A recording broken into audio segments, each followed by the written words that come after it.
বরিশালের আগৈলঝাড়ায় রোগীকে ভুল চিকিৎসা দেওয়ার অভিযোগ উঠেছে গ্রাম্য এক চিকিৎসকের বিরুদ্ধে। একটি পরিবারের অভিযোগ, ওই চিকিৎসকের দেওয়া ওষুধ খেয়ে রোগী ক্রমশ অসুস্থ হয়ে পড়ে। পরে বরিশাল শের-ই-বাংলা মেডিকেলে নেয়ার পর বিশেষজ্ঞ চিকিৎসকরা জানান ওই রোগীর ভুল চিকিৎসা হয়েছে।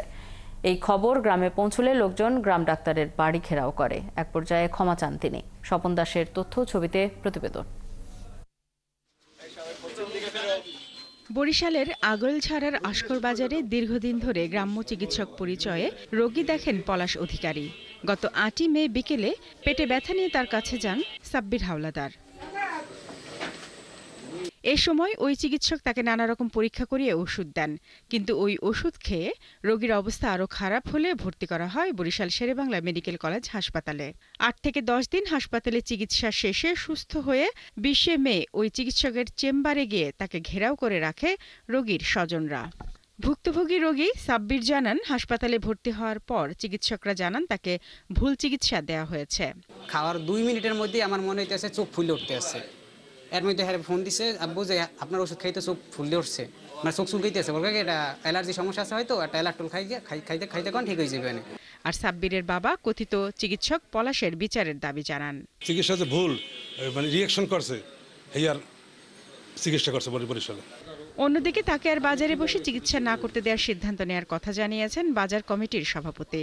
আমার যারা কমিটি বাজারে আছে সবাই নিয়ে একটা ডিসিশন করবো যে অমুক ডাক্তার এই করতেছে, এই তো তারপর তার যে ব্যবস্থা হয় সেই ব্যবস্থা। এদিকে নিজেকে চিকিৎসক বলে দাবি করলেও পলাশ অধিকারী কোনো সার্টিফিকেট দেখাতে পারেনি। শিক্ষাগত যোগ্যতা কি? এইচএসসি পাস করে কোথায়? এইচএসসি পাস করছেন কোথায়?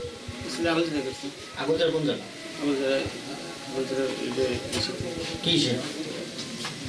আর সংবাদ প্রচার না করার জন্য পুলিশের এসপি পরিচয়ে অনিক হাসান নামে এক ব্যক্তি ৭১ টিভির সংবাদদাতাকে হুমকি দেন।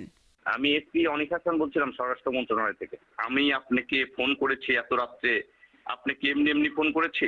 না, এমনি ফোন করবেন কেন আপনি? তাহলে আপনি নিউজটা করেন। আপনাকে আমি বললাম আপনি নিউজটা করেন। আচ্ছা, ঠিক আছে, ধন্যবাদ। ঠিক আছে। অন্যদিকে এই ঘটনায় পলাশের বিরুদ্ধে ব্যবস্থা নেওয়ার কথা জানিয়েছেন উপজেলা স্বাস্থ্য ও পরিবার পরিকল্পনা কর্মকর্তা। পলাশ অধিকারীর বিরুদ্ধে যেহেতু একটা অভিযোগ আসছে, আমরা এইটা নিয়ে একটু তদন্ত করব, এরপরে তার বিরুদ্ধে আমরা ব্যবস্থা নিব। ঘটনার পর ৪০,০০০ টাকা জরিমানা দিয়ে রোগীর পরিবারের কাছে ক্ষমা চান কথিত ওই চিকিৎসক। শারমিন স্বপ্না, ৭১।